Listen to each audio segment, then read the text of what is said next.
धन्यवाद मैडम। महोदय, बड़े गर्व की बात है कि हम आदिवासियों ने अपनी सभ्यता और संस्कृति को संजो कर रखा और विरासत में अपनी आने वाली पीढ़ियों को दे रहे हैं। महोदय, बस्तर के कोंडागांव जिले केसकाल में भंगाराम देवी का मेला लगता है और यह बड़ा अनोखा होता है। यह मेला आदिवासी विशेष करगोड़ जनजाति के लोगों की आस्था का केंद्र भी है।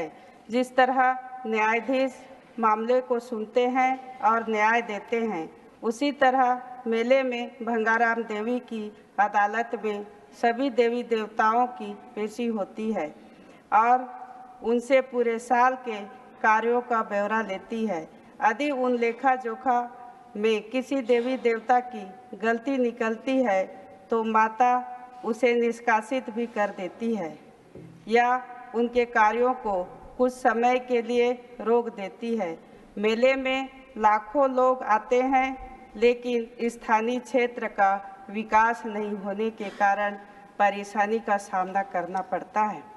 अतः आपके माध्यम से सरकार से निवेदन है कि भंगाराम देवी के मेले को राष्ट्रीय मेले का दर्जा दिया जाए और क्षेत्र के विकास के लिए अलग से कार्य योजना बनाई जाए।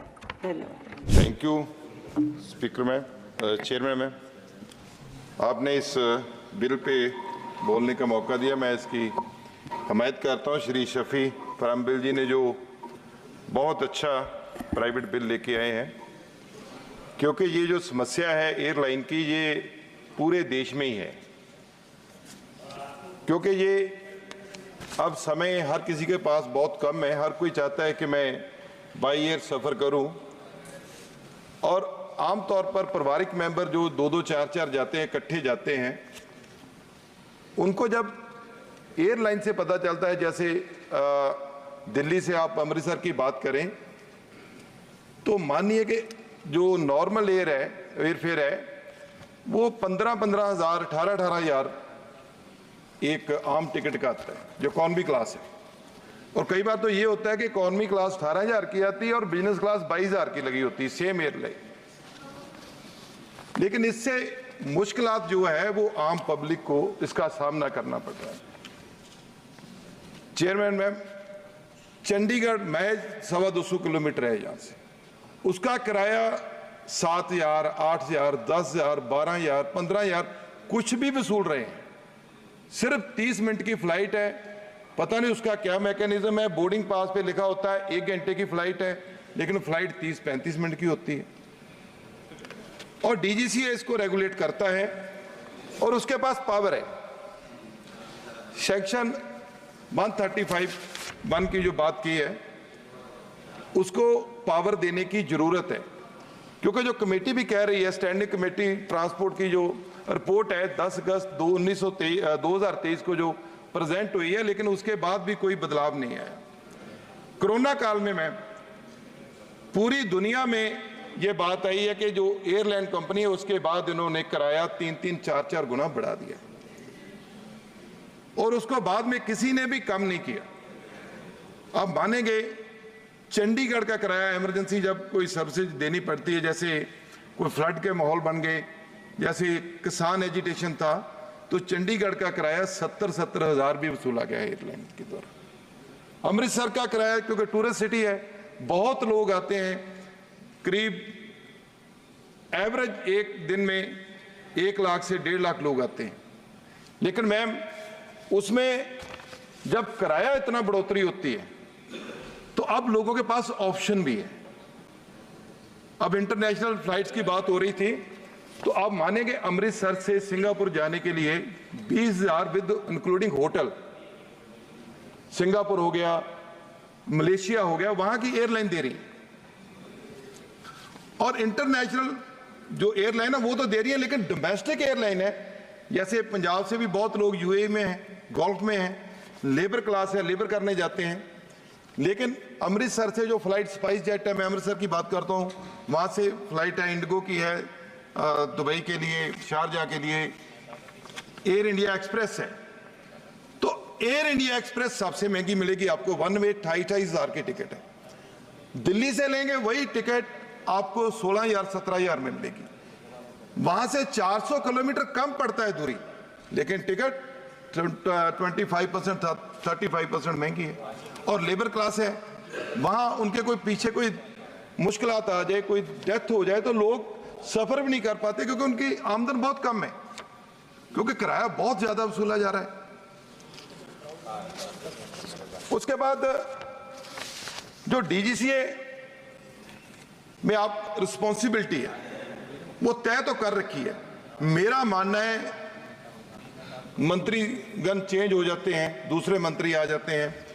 निशिकांत जी जब शुरू होते हैं तो ये 10 साल पुराना 20 साल पुराना शुरू करते हैं। इनको तो कांग्रेस के बगैर इनका भाषण शुरू नहीं हो सकता। ये कांग्रेस जीवी है निशिकांत जी, तो उससे शुरू करते हैं। तो मैं इनको यही कहना चाहता हूँ, निशिकांत जी जो आपने हवाले दिए हैं कि आपने ये गलत किया, 10 साल आपकी गवर्नमेंट को हो गए, आप तो इसको चेंज कर सकते थे। आप 370 ला सकते हैं और कानून ला सकते हैं। अब इसको तो आपने चेंज करना था, आपने चेंज नहीं किया। आपने बीएसएनएल की बात की, एमटीएमएनएल की नहीं, आप सब कुछ कर सकते हैं। आपने 370 आपने बात की बीएसएनएल एमटीएनएल की, तो मैं ये कहता हूं कि बीएसएनएल का हाल तो पता कीजिए क्या है। गांव में जहां तक वो लोग पहले सर्विस देते थे, अब कोई मुलाजिम ही नहीं है वहां। जितने पब्लिक सेक्टर यूनिट हैं, आप तो एक एयरलाइन की बात कोई भी नहीं कर रहा, बहुत कम लोग होंगे सर। जितने भी पब्लिक सेक्टर यूनिट है, मैं मानता हूं कि उस समय 1994 में एक्ट आया होगा प्राइवेट एयरलाइन को लाने के लिए, लेकिन साहब मैं कह रहा हूं उसके बाद पब्लिक सेक्टर यूनिट पूरे देश के बेचकर सारे देश को प्राइवेट कर दिया। अब जितने एयरपोर्ट की बात कर रहे हैं, अडानी जी के कितने एयरपोर्ट हैं जी, रेलवे किनके पास है, सारे देश को पता है। लेकिन जो ये बिल है, बात तो उसकी हो रही है कि लेकिन नहीं क्या गलत कहा है सर। ऑपरेटर के नाम से तो सबको लुटाया जा रहा है जनाब। निशिकांत जी, ऑपरेटर के नाम से तो सबको लुटाया जा रहा है। अदानी एयरपोर्ट लिखा हुआ है सब वो वेलकम करते हैं एयरपोर्ट के ऊपर जाकर। माननीय सदस्य सर वो हर एयरपोर्ट पे वेलकम कर रहे हैं, अदानी एयरपोर्ट है, उनके मुलाजिम रखे हुए हैं। आप कह रहे हैं नहीं, रेलवे के ऊपर लिखा हुआ है अदानी रेलवे, आप कैसे मना कर सकते हो? वो तो सब लोगों को दिख रहा है। अपनी बात सर, बात तो यही हम कह रहे हैं कि इसको कम करने के लिए, रेट को इसको कम करने के लिए सरकार को एक अच्छी कमेटी बनाए, रेगुलेटरी अथॉरिटी को स्ट्रेंथन करना है, उसको स्ट्रेंथन कीजिए।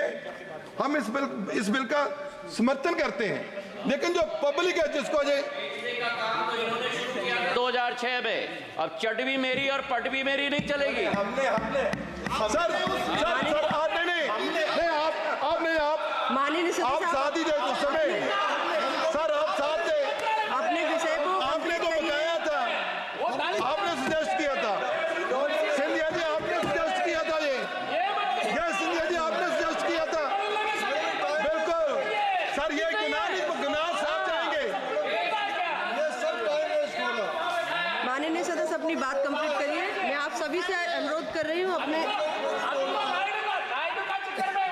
सर मेरी मांग है, जो जितने भी ओल्ड पैसेंजर हैं, जितने बुजुर्ग पैसेंजर हैं, उनके लिए सरकार स्पेशल इंसेंटिव दे।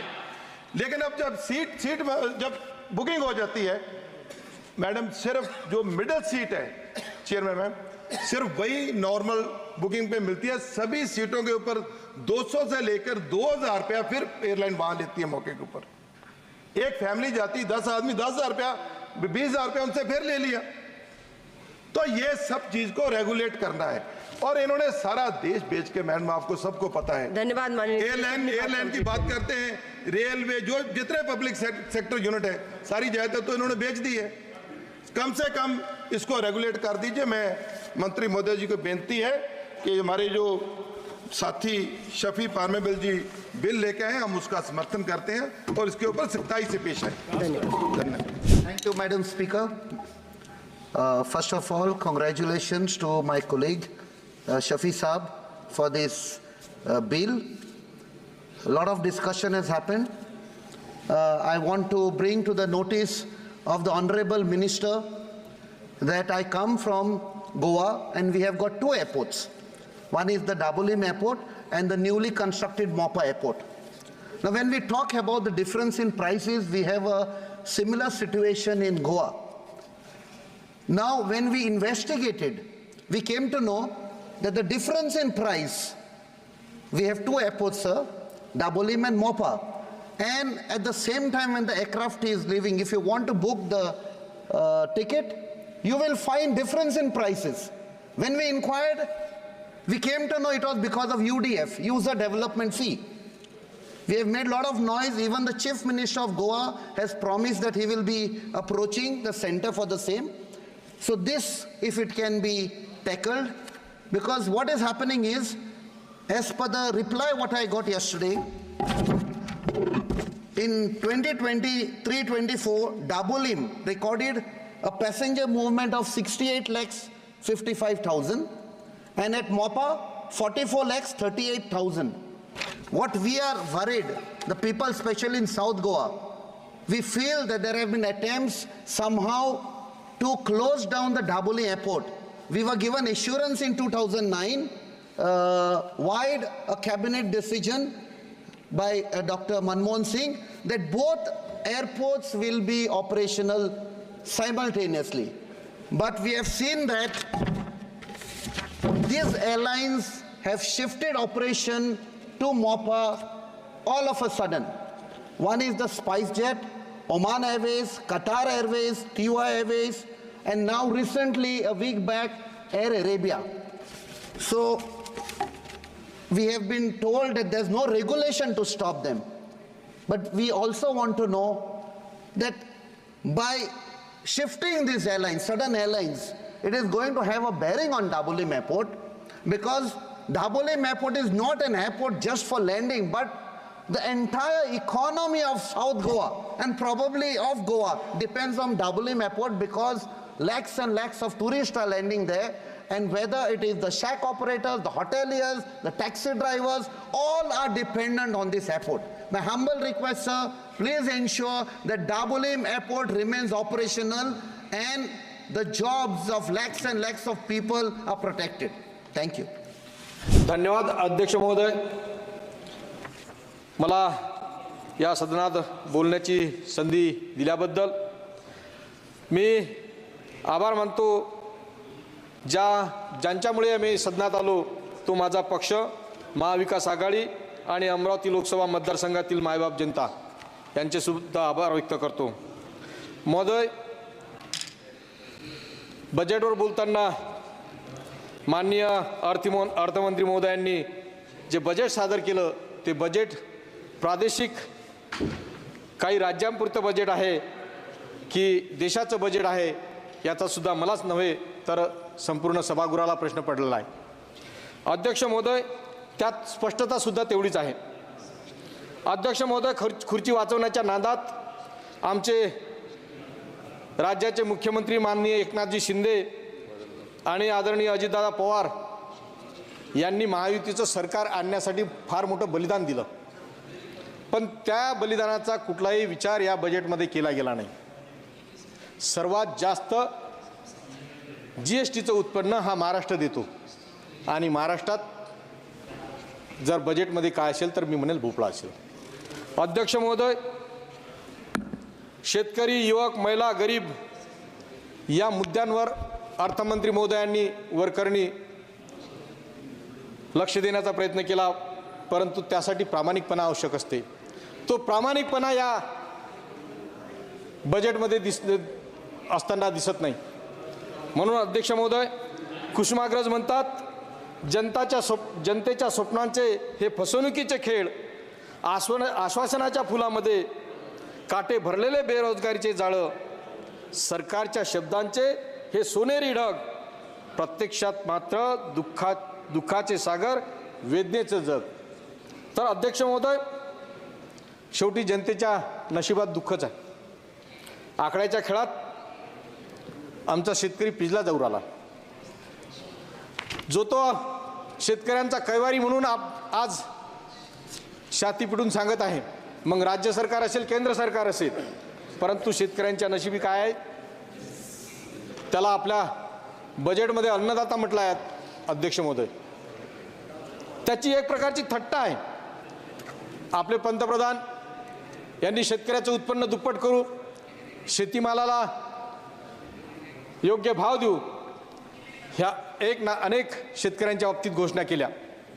परंतु अध्यक्ष महोदय, मी सांगू इच्छितो की सर्वाधिक शेतकऱ्यांच्या आत्महत्या आमच्या विदर्भात होतात.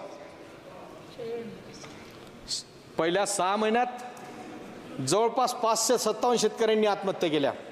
माझ्या अमरावती जिल्ह्यात ज्या मतदारसंघातून निवडतो त्या मतदारसंघाचा जर विचार केला तर 6 महिन्यात 170 आत्महत्या झाल्या अध्यक्ष महोदय. त्याच्या कापसाला भाव नाही, त्याच्या सोयाबीनला भाव नाही. 2014ला जो 10,000 रुपये भाव होता तो आज 2014ला 7,000 रुपये भाव आहे फक्त अध्यक्ष महोदय. सोयाबीनला भाव जो 6,000 भाव होता तो अध्यक्ष महोदय फक्त 4,000 भाव आहे. अध्यक्ष महोदय, सिंचनाची सोय नाही. माननीय माजी पंतप्रधान मनमोहन सिंग यांनी जे प्रकल्प बळीराजा प्रकल्पांतर्गत उभे केले होते विदर्भात ते अजूनही अपूर्ण आहेत. म्हणजे अनेक समस्या या निमित्तानं शेतकऱ्यांच्या पुढे आहेत. अध्यक्ष महोदय, ज्या प्रकारे गेल्या 10 वर्षात आपण पाहतो पेपरफुटीचे प्रकार, आमच्या महाराष्ट्रात सुद्धा प्रत्येक विभागाचे पेपर फुटत आहेत. विद्यार्थ्यांची फी आवाढावी आहे, त्याचा कोणीही वाली नाही. डबल परीक्षा देत आहेत. एक विद्यार्थी 10 पेपर विभागाचे पेपर भरतो, पण त्याचा वाली कोणी नाही. अध्यक्ष महोदय, जुन्या पेन्शनचं नाव या बजेटमध्ये नाही तर महाराष्ट्राचं सरकार जुन्या पेन्शनचा जू सुद्धा काढत नाही अशी परिस्थिती आहे. ज्या जुन्या पेन्शनमुळे अनेक लोकांचे संसार त्याच्यावर राहतील, पण त्यांना आता भविष्य नाही, म्हणून जुनी पेन्शन सुद्धा लागू झाली पाहिजे. अध्यक्ष महोदय, जो आरोग्याचा विषय आहे, आरोग्याची पदे किती रिक्त आहेत याचा जर विचार केला तर 30% पदं आज रिक्त आहेत. आणि माता मृत्यू, माझा मेळघाटचा मतदारसंघात आहे, माता मृत्यू बालमृत्यू हे सातत्यानं चालू आहे. म्हणून हे कुठेतरी थांबलं पाहिजे, त्याच्यावरही काही बोललं गेलं पाहिजे. अध्यक्ष महोदय, या अर्थसंकल्पात पायाभूत सुविधा केलेले जे अपूर्ण नियोजन आहे ते नियोजन पूर्ण झाले पाहिजे. कारण ये इमारतें, ये सड़कें, ये पुल बनाए हैं हमने, क्या इन्हें बताने अपने आप को भूल तो नहीं दिया? क्योंकि जो देहात है उनका विकास होना चाहिए. तर अध्यक्ष महोदय, या केंद्रीय अर्थसंकल्पातील आर्थिक स्थितीचे त्रुटीचे व्यवस्थापन या महत्त्वाच्या विषयावर बोलू इच्छितो. अध्यक्ष महोदय, जब तक सूरज चांद रहेगा हिंदुस्तान तेरा नाम रहेगा या भावनेने सर्वांनी या देशाची आर्थिक प्रगतीसाठी झटले पाहिजेत, काम केले पाहिजेत, ही अपेक्षा आहे. अध्यक्ष महोदय, ESME क्षेत्र आपल्या GDPच्या 30% योगदान आहे आणि 11 करोड लोकांना रोजगार देते. त्यासाठी कोणतीही विशेष तरतूद नाही या बजेटमध्ये. 2016ची नोटबंदी आणि 2020च्या कोविडच्या लॉकडाऊनमुळे अक्षरशः या क्षेत्राला फार मोठा फटका बसला. अध्यक्ष महोदय, शिक्षणाचं काय आहे? एकीकडे शिक्षणाचा हक्क आहे आणि दुसरीकडे शाळा बंद करण्याचं षडयंत्र चालू आहे. उद्या निरक्षरांची पिढी हे सरकार तयार करणार आहे. म्हणून अध्यक्ष महोदय, शिक्षणासाठी सुद्धा भर देण्याची गरज आहे. अध्यक्ष महोदय, 2 मिनिटं. अध्यक्ष महोदय, मी आपल्या लक्षात आणून देतो कि दिनांक 25 जून 2075 को आपातकाल घोषित किया था. इनकी जानकारी आने वाले पीढ़ी को होना चाहिए. इस कारण बताकर केंद्र सरकार ने 25 जून ये दिन संविधान हत्या दिन मनाया. उसका नोटिफिकेशन भी निकला, गैजेट में उनका ये आया. मेरी राय है ये फैसला राष्ट्रहित में नहीं है. संविधान का हत्या दिवस ये संकल्पना विचार असंवैधानिक है, यह नकारात्मक विचार है. हत्या का कभी सेलिब्रेशन होता? अध्यक्ष महोदय, आप अध्यक्ष आप सेलिब्रेशन मना रहे, हत्या का जो संविधान दिवस आप हत्या दिवस मना रहे, ये उचित नहीं, इससे दरार गिरेंगी। संविधान अमर है, संविधान अमर रहेगा। बार बार अपने प्रधानमंत्री जो संविधान पर माथा टेकते और उन्हीं के हाथों से बार बार संविधान का खून होता, तो ये उचित नहीं। ये जो दिन मनाया वो वापस लेने के लिए मैं आज सरकार से विनती करता हूं। अध्यक्ष महोदय, अभी हमारे आपने जो शब्द कही प्रधानमंत्री के द्वारा संविधान का हत्या खून होते हैं, इस शब्द को थोड़ा सा वापस लिया जाए, इसको हटा दिया जाए। अध्यक्ष महोदय, हमारे गंगा जी हमारी बात अभी यहाँ बोल के गई, आप समाप्त कीजिए प्लीज। शायद हमारे मालूम नहीं होगा कि जो आज सरकार जो बेच रही ठीक वो कांग्रेस की देन है। अध्यक्ष महोदय, ठीक है अमर जी, धन्यवाद। जो स्कूल में वो पढ़ी है, उनके बाप परदादा जो पढ़े हैं वो कांग्रेस के देन है। ये इसलिए हम कांग्रेस के बार बार पूछते कि हमने क्या किया, कांग्रेस ने 60 साल में क्या किया, तो 60 साल में ये उत्तर है हमारा। ठीक है अध्यक्ष महोदय, 1 मिनट लेता, सिर्फ कंक्लूड करता। अध्यक्ष महोदय, ये बजट नहीं एससी का, एसटी का, बहुजन लोगों का है, ये बजट नहीं। इसको वो बजट में उनको बाहर रखा गया, इसलिए मैं ये बजट की निंदा करता और मेरे 2 शब्द खत्म करता। धन्यवाद। மரியாதைக்குரிய சபாநாயகர் அவர்களுக்கு என்னுடைய வணக்கத்தினை தெரிவித்துக் கொள்கின்றேன். எங்களுடைய பகுதியில் இருந்து புதுவைக்கு அருகிலே இருக்கக்கூடிய விழுப்புரம் பகுதியில் இருந்து இன்றைய தினம் நாடாளுமன்றத்திலே 7வது முறையாக வரவு செலவு செய்கிற திட்டத்தை தாக்கல் செய்கின்ற மதிப்பிற்குரிய நிதி அமைச்சர் அவர்களுக்கு என்னுடைய வாழ்த்துக்களை கூற விரும்புகின்றேன். ஏனென்றால் எங்களுடைய பகுதியினுடைய நிலைமைகள் அவருக்கு நன்றாக தெரியும் என்பதற்கு காரணத்தினாலே தான் இதை கூறுகின்றேன். 2019ஆம் ஆண்டிலே முதலாக அவர்கள் அந்த வரவு செலவு திட்டத்தை தாக்குதல் செய்கின்ற நேரத்திலே அவருடைய எண்ணமாக இருந்தது என்னவென்று சொன்னால் 5 ட்ரில்லியன் எக்கானமி என்று சொல்லக்கூடிய ஒரு பெரிய நினைவினை கொண்டு வந்தார்கள் என்று சொல்ல வேண்டும். அந்த நினைவு என்ற திட்டத்தை அவர்கள் நிறைவேற்றினார்களா என்று கூறினால் இல்லை என்று சொல்ல வேண்டும். அதைப்போல 2024ஆம் ஆண்டிலே அவர்கள் பேசுகின்ற நேரத்திலே உலகிலேயே 5வது பொருளாதார நாடு என்று சொல்லக்கூடிய ஒரு பெரிய சாதனையை படைத்திருக்கின்றோம் என்று கூறுகின்றார்கள். ஆனால் ஒரு தனிநபருடைய வருமானம் இந்திய நாட்டிலே ஏறக்குறைய 2.5 லட்சம் ரூபாய் என்று சொல்லப்படுகின்றது. ஆனால் நாம் பார்க்கின்ற 80 கோடி மக்கள் ஏழையாக இருக்கின்றார்கள். அவருடைய தனிநபர் வருமானம் என்று பார்க்கின்ற நேரத்தில் மாதம் ஒன்றுக்கு 4000 ரூபாய்க்கு மேலாக இல்லை என்று சொல்ல வேண்டும். அதோடு மட்டுமல்லாமல் அவர்கள் வாழ்கின்ற வாழ்க்கை மிக மோசமான நிலையில் இருக்கின்றது என்று சொல்ல வேண்டும். விலைவாசி உயர்வினால் அவர்கள் கடுமையான முறையில் தாக்கப்பட்டிருக்கின்றார்கள். அரிசியினுடைய விலை இன்றைய தினம் 25 கிலோ அரிசியானது 700 ரூபாயிலிருந்து 1700 ரூபாய் என்ற அளவிற்கு உயர்ந்திருக்கின்றது. கோதுமையினுடைய விலை 1 கிலோ 30 ரூபாயிலிருந்து 65 ரூபாய் என்ற அளவிற்கு உயர்ந்திருக்கின்றதுன்னு சொல்லலாம். புளி என்று சொல்லக்கூடிய டாமரின் என்று சொல்லக்கூடிய அந்த பொருளானது 1 கிலோ 45 ரூபாயிலிருந்து இன்றைய தினம் 60 ரூபாய் என்ற அளவிற்கு உயர்ந்திருக்கின்றது. 10 முட்டைகள் வாங்குகின்ற நேரத்தில் அன்றைய தினம் இருந்த 20 ரூபாய் ஆனது இன்றைய தினம் 60 ரூபாய் என்ற அளவிற்கு உயர்ந்திருக்கின்றது. பருப்பு என்று சொல்லக்கூடிய டால் என்று சொல்லக்கூடிய அந்த பொருளானது 1 கிலோ 70 ரூபாயிலிருந்து 145 ரூபாய் என்ற அளவிற்கு உயர்ந்திருக்கின்றது சொல்லலாம். இப்படிப்பட்ட கடுமையான விலை உயர்விலே மக்கள் தாக்கப்பட்டிருக்கின்றார்கள். ஏழைகளுக்கு ஏதாவது ஊதியம் உயர்ந்திருக்கின்றதா என்று சொன்னால் இல்லை என்று சொல்ல வேண்டும். அவருடைய ஊதிய உயர்வு கண்டிப்பாகவே இல்லை என்று சொல்லலாம். மன்ரேகா என்று சொல்லக்கூடிய அந்த நம்முடைய அரசாங்கத்தினுடைய திட்டத்திலே கூட பார்த்தால் ரூபாய் 250 இருந்து இன்றைய தினம் 300 ரூபாய் என்ற அளவிற்குத்தான் வந்திருக்கின்றது.